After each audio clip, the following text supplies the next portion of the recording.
Dito kami sa DGP Samgyup.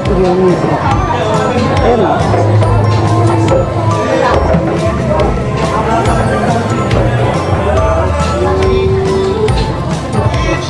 Walang kaibahan nun.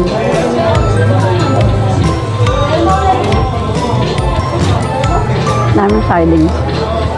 Kompleto.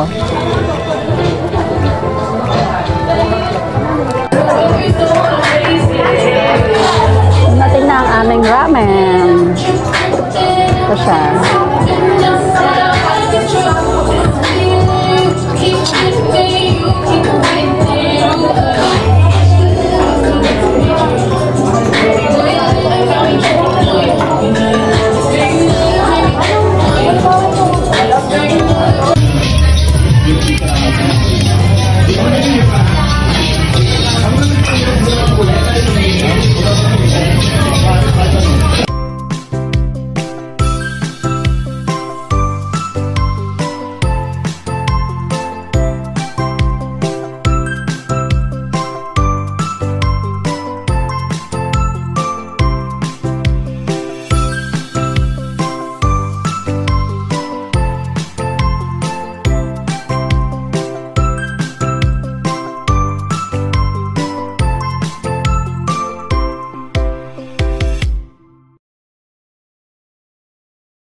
So yan guys, yun yung nag-dining kami last time at DGP Samgyup.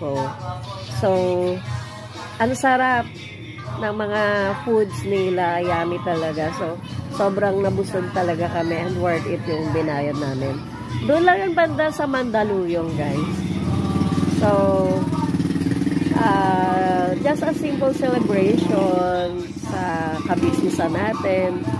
So, may konting blessings. Kaya, after ng agenda namin, and then nagpunta kami doon, nag-dining yan. So, sa mga gustong matikman din ang mga foods doon sa